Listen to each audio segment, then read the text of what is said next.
Olá galera, tudo bem? Então, eu sou o professor de artes Alex e hoje a gente vai estar falando por esse grande ícone, esse grande expoente aí da história da arte chamado Diego Rivera, né? O Diego Rivera, galera, ele foi um artista aí mexicano que meio que revolucionou através das suas pinturas e pinceladas, né? Ele era bem voltado nessa questão também da política. Eu vou estar falando um pouquinho sobre isso, mas digamos assim que o Diego Rivera foi um cara aí, o pai do muralismo aí, se for contar, né? Mexicano, né? Que mostrou tanta a história do México, inclusive através das pinceladas, ele misturava muito essa questão de desenhar os maias também. Então, ele misturava mais esse sincretismo aí, né, tanto religioso quanto histórico e todo o seu contexto aí, né, político também. Então ele fazia meio que essa transição, meio que essa linguagem visual através da sua arte, né, e através do muralismo. Então o que que acontece, galera? Digamos assim que o Diego Rivera também é uma espécie de grafiteiro, só que mais voltado para o pincel, né? Hoje em dia existe grafiteiros que usam pincéis, né? Não somente aquela questão do spray, né? Mas quando a gente fala que o cara que usa o pincel, ele geralmente ele é mais muralista, né? Então, Diego Rivera é um muralista, né? O cara que trabalha nessa questão do muro, né? E os grafiteiros, no caso, usam spray, né? Que é uma coisa mais recente, né? Apesar do Diego Rivera ser um artista aí que não tá tão distante assim, né, na história da arte, né? E tem um contexto bem legal quando fala do Diego Rivera, porque ele é casado com uma das maiores pintoras mexicanas surrealista que tem também. Então, na realidade, é uma história meio que de conflito que eu vou estar falando para vocês um pouco mais para frente aí com quem ele é casado, certo? Então, o Diego Rivera, galera, ele foi um artista aí, um artista plástico mexicano, um dos mais importantes pintores do muralismo mexicano. Então, nasceu aí em 1886, veio a falecer em 1957. Então, esse rapaz aí, muito simpático, o seu lado direito da tela. Então o nome do Diego, ele é bem extenso, sabe? Que nem o do Picasso, né? O Picasso, o nome dele é enorme, né? Mas devido ao fato de ter colocado vários nomes de santo, né? Nasceu, na realidade, nasceu praticamente natimorto, aí a mãe dele, o pai dele, resolveu homenagear vários santos. Já que não é o caso do Diego Rivera, mas o Diego Rivera tem um nome também muito grande aí, em homenagem a alguns também, né, no caso. Então o nome do Diego, galera, é Diego Maria de la Concepción João Napuceno Estenilão de la Rivera, em Barrieto, Acosta e Rodrigues, certo? Então, o que que acontece? Ele nasceu na cidade de Guanajuato, né, no México, no dia 8 de dezembro de 1886, certo? Então, o Diego, pessoal, aos 6 anos de idade, ele mudou com a família, né, para o México, né, e que era o centro mesmo, né? Então, aos 10 anos, ele iniciou o seu estudo na Escola de Belas Artes, né, em São Carlos, na capital mexicana mesmo. Então, lá dentro ele começou a entender essa questão das artes plásticas, né? Então ele começou muito cedo, na realidade, né? Então, geralmente o pintor, dependendo aí do pintor, eles começam muito cedo, né? Posso citar aí alguns exemplos aí para vocês, mas tem pintores aí que também começou muito tarde na pintura, né? Então, tem vários artistas aí que dependendo que descobriu a arte lá na frente, lá no final da vida dele, né? Que ele começou a pintar. Mas o Diego, não foi o caso do Diego, que ele já começou aos 6 anos de idade. Com quem ele é casado, geralmente começou um pouquinho mais tarde, tá? Então, em 1913, pessoal, ele foi para Toledo, certo? Fica na Espanha, onde ele confirmou realmente o seu interesse pelas artes, né, da vanguarda europeia. Então, ele era um praticante do cubismo e do expressionismo. Eu acho que mais voltado aí para o expressionismo, né? Que o Diego ele fazia bastante essa questão. O cubismo aí, que ele usava bastante formas geométricas, então abandonando seu estilo acadêmico. Como assim, professor? Então, na realidade, esses movimentos da vanguarda europeia eles estavam abandonando o estilo acadêmico, né? Então, era uma forma de ser contra, na realidade, esse estilo acadêmico. Então, todos os artistas como cubismo, expressionismo, dadaísmo, surrealismo e todos os ismos da vanguarda europeia, eles eram contra a arte tradicional, né? Então o Diego Rivera, ele acabou entrando nesse meio aí, né? Na realidade, pelo fato de conhecer esse novo estilo, né? Então o expressionismo aí do Mushi acabou influenciando, o próprio cubismo do Picasso, do Braque, acabou influenciando isso ele nessa época, certo? Então nessa época inicia uma série de retratos e paisagens cubistas. Então foi um processo da vida dele, ele passou por diversas etapas, né? Eu acho que o artista ele tem que passar por isso. Ele vai criando uma linha cronológica da vida dele aí, no sentido dele se transformar em um ícone da pintura, um expoente da pintura, certo? Então, no muralismo, pessoal, no muralismo, em 1921, Diego Rivera retorna ao México, né? Onde ele se dedicou a estudar formas primitivas dos astecas e da cultura maia. Lembra que logo no começo do vídeo eu falei para vocês que ele acabou estudando isso daí, então ele acabou jogando nas pinturas dele, ele jogava na cultura asteca como os maias, né? Então, com a colaboração de alguns outros artistas, ele fundou o Sindicato dos Pintores, né, fazendo surgir o movimento muralista mexicano, né, de profunda raiz indigenista. Então, quando a gente fala de muralismo, geralmente o primeiro nome que vem na cabeça é o Diego Rivera, porque o muralismo mexicano foi muito forte na história da arte, né, então foi uma forma de expressão através das pinceladas do Diego que se tornou uma forma mais crítica, e tanto é que tanto os Estados Unidos criou uma vontade muito grande de contratar o Diego Rivera para poder pintar, né? Então ele acabou abraçando essa ideia, né? E o mundo todo começou a conhecer o Diego Rivera e ele teve muita, mas muita fama através do muralismo, certo? Então em 1922, lembrando que em 1922, pessoal, estava acontecendo aqui o que aqui no Brasil? Estava acontecendo a Semana de Arte Moderna, certo? Na semana de 22 aí estava acontecendo aqui no Teatro Municipal de São Paulo. Só uma ponte para a gente tentar entender o período histórico aí que a gente está vivendo. Então, em 1922, ele pintou seu primeiro mural no anfiteatro da Escola Nacional Preparatória, como vocês podem verificar, com cores vivas e cena de um realismo vigoroso e popular. Lembrando que ele tentava retratar a sua comunidade, né? Ele criou um estilo nacional que refletia a história do povo mexicano desde a época pré-colombiana até a Revolução. Então, só para fazer uma ponte, era mais ou menos o que estava acontecendo aqui na semana de 22 aqui no Brasil. Por quê? Porque os artistas daqui do Brasil, como Oswaldo de Andrade, Tarsila do Amaral, Anita Malfatti. Então, esses artistas que estavam aqui no Brasil, eles estavam tendo influência também das vanguardas europeias. Então, eles criaram esse movimento da Semana de Arte Moderna aqui no Brasil, com essa questão nacionalista. E é o que o Diego Rivera estava fazendo lá no México.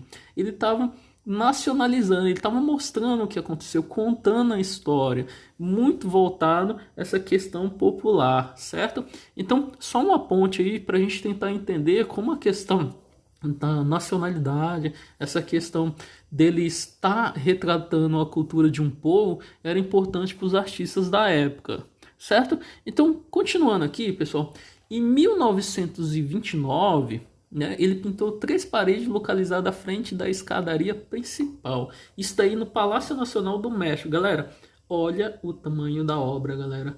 Então, só para você ter uma ideia, então essa obra foi muito grande. O Diego Rivera, ele se importava muito em retratar a história, mas ele colocava muitos, mas muitos personagens. Então, eram muitas pessoas. Ficava uma questão meio que poluição visual no sentido amplo da palavra, no sentido mais benéfico da palavra. Uma poluição visual muito bonita, no caso, mas ele usava tanto cores quentes como cores frias, então ele brincava com esse termo e ele contava meio que uma história, meio numa linha cronológica, mostrando os personagens da época, e ele que meio que fazia isso, só que misturado, galera. Então ele tinha essa questão muito forte de pintar os personagens, e eram muitos personagens, é como se tivesse uma multidão e ali estava contando a história, né? Então não tem uma questão de dividir, né? Então o Diego Rivera ele mostrava isso daí, apesar de fazer alguns painéis, né, voltado com essa questão dos personagens, ele ia modificando, ia brincando. Galera, só para lembrar O Diego Rivera é muralista, então ele usava pincéis. Então esses painéis demoravam algum tempo, né, para poder fazer, certo? Lógico, ele tinha ajudantes, assim como os outros artistas, né? Posso citar aí o próprio Michelangelo, que apesar de ter pintado o teto da Capela Sistina praticamente só, né? E demorou aí 4 anos para pintar.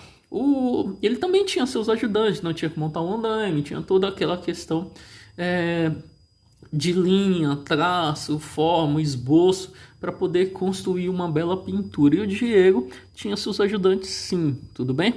Então, os seus murais, pessoal, o Diego Rivera refletia a sua adesão às causas socialistas e sempre reafirmou sua condição de artista comprometido politicamente. O Diego Rivera era muito politizado, pessoal. Ele era muito voltado para o partido aí comunista, tudo bem? Então, em 1929, ele casa-se com quem, pessoal? Quem que eu estava falando no começo do slide? Ele casa com a famosa Frida Kahlo também, tudo bem? Ela também era do Partido Comunista, que havia sido só modelo. Só para você ter uma ideia, a diferença de idade do Diego Rivera para Frida Kahlo era bem grande. A Frida Kahlo, quando ela estava lá fazendo lá o seu ensino médio, enfim, ela estava ali. O Diego Rivera já era um artista muito famoso, já estava pintando. Ele chegou a pintar a escola dela. A Frida Kahlo, que tem uma história muito triste aí, né? Sofreu um acidente, enfim, ficou muito tempo na cama. E ela acabou se tornando uma pessoa que retratava a si própria, né? Mostrando essa parte mais surrealista. Inclusive, alguns críticos de arte perguntaram para ela, né, se ela se considerava uma pintora surrealista. E ela falou que não, ela se negou. Ela falou: não sou pintora surrealista. Pelo contrário, eu pinto minha própria realidade. Como assim ela pinta a própria realidade? Ela pinta aquilo que ela vive. Só que entra em alguns contextos, se você observar as obras da Frida Kahlo, que ela acaba pintando a própria realidade realmente, porque ela se pinta e ela vai mostrando todo aquele processo que ela viveu, né? Dela sendo uma máquina, dela estar engessada em uma cama, dela ter tido vários abortos aí, né? Ela não conseguia ter filho exatamente pelo fato dela ter tido um acidente. Então, quando ela conheceu o Diego Rivera, os dois se tornaram aí marido e mulher, eles cresceram muito na história da arte, com uma parceria muito forte, né? E o Dieguito, como ela chamava ele, ela tinha alguns casos extraconjugais, assim como o Diego também. Ele traía muito ela, pessoal. Tanto ela como ela traía o Diego traía ela. E rolava essas brigas, né, amorosas entre os dois aí.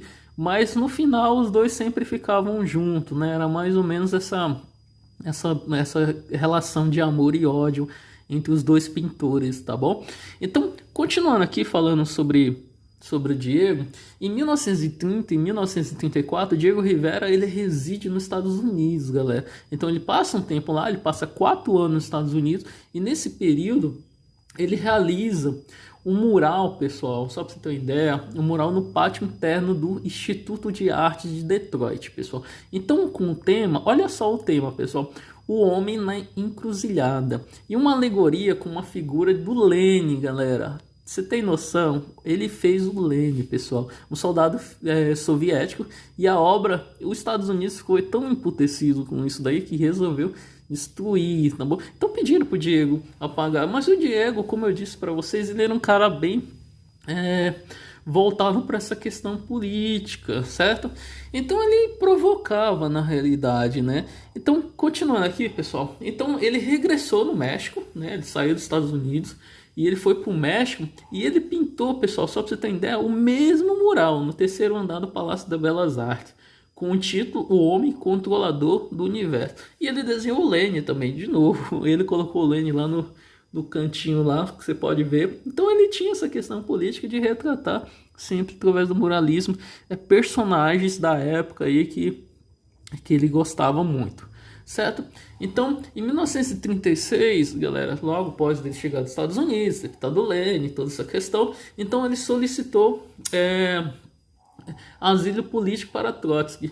Então, que ele se consolidou o ano seguinte. Então, só para você ter uma ideia, o Trotsky estava fugindo e o Diego acabou fornecendo a casa dele para ele ficar. Inclusive, existe relatos que a própria Frida Kahlo teria um caso com Trotsky, pessoal, só para você ter uma ideia, né? Então, ele acolheu, né, esse líder aí, e principalmente ele apunhalou ele pelas costas, né? Acabou ficando com a mulher dele, né? Frida Kahlo também era bem esperta naquela época e acabou tendo um caso extraconjugal com ele. Então, em 1936 e 1940, ele se dedicou à pintura de paisagens e retratos, certo? Então, em 1946, ele pintou o polêmico mural Sonho de uma Tarde Dominical na Alameda, certo? Onde colocou a frase Deus não existe. Então essa frase foi bem polêmica para a época, tá? Como assim Deus não existe? Como assim você está pintando algo e você escreve uma frase que com essa conotação aí de ser ateu, de Deus não existir? Então o Diego Rivera, ele tinha uma habilidade enorme. Eu queria que vocês notassem também, por mais que você fale assim, poxa, mas ele era um pintor acadêmico, ele foi mudando conforme o tempo foi passando. Ele tinha essa noção de luz, sombra, perspectiva, de tudo mais, mas às vezes ele não seguia essa ideia. Você pode ver que a maioria das obras dele, as pessoas aparecem meio que no mesmo plano, então não tem essa questão mais voltada àquela coisa do acadêmico mesmo. Então ele acabou deixando isso de lado, assim como, digamos assim, o Cezanne também não gostava muito de usar a perspectiva. Ele tinha essa habilidade, mas em algumas obras ele não colocava realmente, certo? Então, em 1953, pessoal, ele pintou, né? Ele pintou alguns azulejos. Ele pintou uma obra-prima, galera, né, no Teatro dos Insurgentes, né? Isso daí fica no México também. Essa pintura é bem enorme, galera. Então, ele teve essa noção, lógico, um trabalho grande, mostrando exatamente todo o contexto histórico aí, né, que o México passou. Então, esse daqui, galera, é o nosso querido Diego Rivera, tudo bem? Ele faleceu em sua casa no México em 24 de novembro de 1957. Então, o Diego Rivera aí, que é um grande muralista, casado com Frida Kahlo. A Frida Kahlo chegou a vir falecer antes do Diego Rivera. Eu lembro de alguns estudos que eu tava fazendo sobre a Frida Kahlo. Acho que, se eu não me engano, ela faleceu e o pessoal queria transformar a casa dela numa casa museu, queria as coisas dela para colocar no museu. E o Diego Rivera meio que ficou segurando pelo fato dele ter essa proximidade com a Frida, de gostar muito dela, e eram umas coisas que lembravam ela.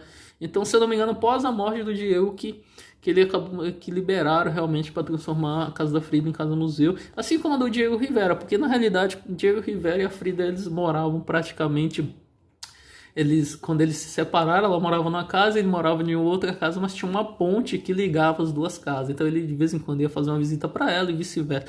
Era uma história de conflito, acho que vale muito a pena. Tem um filme da Frida Kahlo aí, que mostra o Dieguito aí, como ele a tratava. Tinha essa questão de ele ser um homem muito mulherengo, né, de fazer modelo vivo, e diz as má línguas também que ele teve até um caso com a irmã dela. Então é uma história muito de conflito, mas ao mesmo tempo não tira o brilho dele ser um excelente artista e da Frida Kahlo ser um excelente artista surrealista. Eu acho que entra nessa questão muito da vida pessoal, mas os dois na história da arte era o casal top, era o casal que representou realmente a pintura mexicana. Então, falou de pintores mexicanos, a gente vai lembrar de Diego Rivera e Frida Kahlo. Então, eu vou ficando por aqui, galera, com essa videoaula. Espero que vocês tenham gostado. Vale a pena vocês pesquisar mais sobre esse artista, e acaba, querendo ou não, de ponte, você acaba pesquisando também sobre a nossa querida Frida Kahlo. Eu vou ficando por aqui, até breve, galera. Um grande abraço e até mais.